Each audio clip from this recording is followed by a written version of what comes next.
오늘 일독서인 사도행전 말씀입니다. 우리가 하느님의 나라에 들어가려면 많은 환난을 겪어야 합니다. 하느님 나라에 들어가려면 많은 환난을 겪어야 합니다. 이 말씀은 오늘날 우리에게도 해당이 되는 말씀입니다. 하지만 어떤 환난을 겪더라도 지나가는 환난이며 지나가지 않는 하느님 나라의 가치를 볼 수 있는 눈을 갖추어야 합니다. 그래야 밭에 묻힌 보물의 가치를 알아보고 가진 것을 다 팔아 그 밭을 살 때까지 기뻐하며 살 수 있기 때문입니다. 묵시록에서 요한은 새 하늘과 새 땅을 보았습니다. 첫 번째 하늘과 첫 번째 땅은 사라지고 바다도 더 이상 없었습니다. 이 시간이 올 때까지, 즉 첫 번째 하늘과 첫 번째 땅이 사라지고 새 하늘과 새 땅을 보는 순간이 올 때까지 우리는 하느님 나라에 들어가려면 많은 환난을 겪어야 합니다는 말씀이 적용됩니다.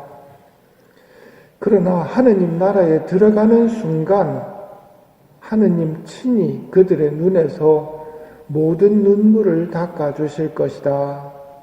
다시는 죽음이 없고 다시는 슬픔도 울부짖음도 괴로움도 없을 것이다. 보라, 내가 모든 것을 새롭게 만든다. 여기에서 하느님 나라에 들어가는 사람의 특징이 보입니다. 첫 번째, 많은 환난을 겪은 사람입니다. 우리나라의 순교자들이 대표적인 모습이죠. 다음으로 하느님 나라 들어가는 사람의 특징은 눈물을 흘리는 사람입니다. 행복하여라 슬퍼하는 사람들, 행복하여라 지금 우는 사람들. 이것이 우리가 기다리는 새 하늘과 새 땅입니다. 이제는 참된 행복과 참된 만족을 누리는 시간이 온 것입니다. 지나가는 시간 속에 살고 있는 지금은 씨를 뿌리는 시간이고 죽음 너머에 지나가지 않는 세상에서 우리는 추수의 기쁨을 누리게 될 것입니다. 지나가는 시간과 지나가지 않는 시간을 볼 수 있는 눈을 갖춰야 합니다. 이것이 밭에 묻힌 보물을 알아보는 눈입니다.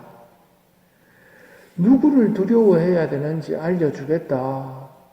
육신을 죽인 다음 지옥에 던질 수 있는 권한을 가지신 분을 두려워하여라.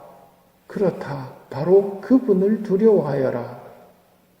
이어서 두려워하지 마라. 그분께서는 너희의 머리카락까지 다 세워두셨다. 두려워해야 됩니까? 두려워하지 말아야 됩니까? 지나가는 시간 속에서는 두려워해야 됩니다. 그러나 지나가지 않는 시간 속에서 두려워할 필요가 없는 겁니다. 즉 지금은 씨를 뿌리는 시간이고 지금은 두려워해야 하는 시간입니다. 내 아버지께 복을 받은 이들아, 와서 세상 창조 때부터 너희를 위하여 준비된 나라를 차지하여라 는 말씀을 들으며 영원한 생명을 누리는 곳으로 가는 사람들. 이것이 우리의 희망입니다. 이 희망은 현재의 어려움들을 이기게 만들어주는 희망입니다. 망덕은 우리가 꼭 갖추어야 할 덕행입니다. 복음에서는 예수님께서 새 계명을 주십니다. 서로 사랑하여라. 내가 너희를 사랑한 것처럼 너희도 서로 사랑하여라. 이게 예수님이 주시는 새 계명입니다.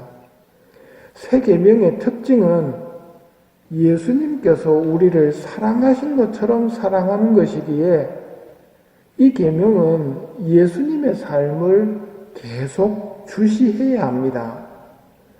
예수님을 바라보며 예수님 닮은 삶을 사는 것이 예수님의 계명입니다. 그래서 이 계명은 예수님의 사랑을 받는 체험이 있어야 합니다. 예수님의 사랑을 체험하는 방법으로 추천해드리고 싶은 것이 예수님의 말씀과 예수님의 삶을 조용히 바라보는 겁니다.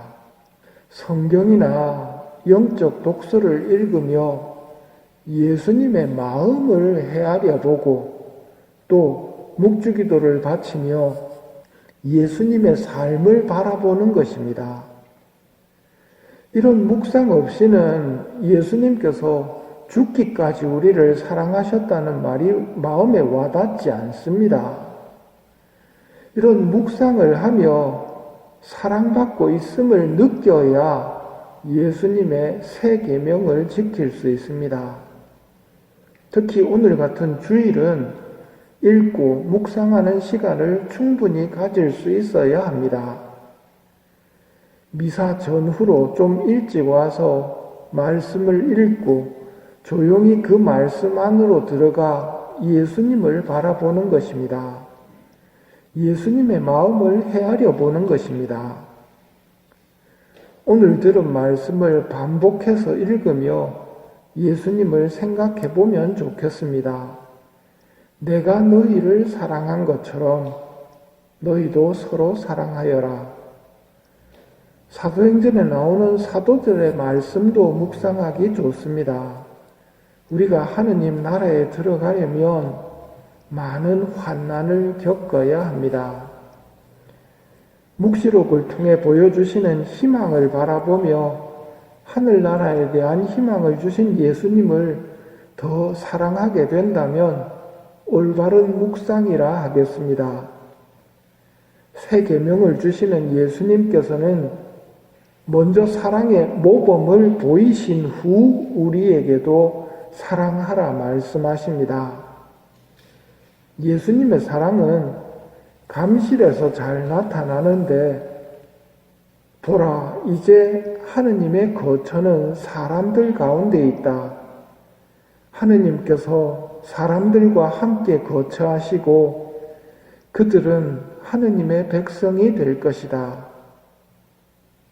감시를 바라보며 이 말씀에 머물러 보십시오.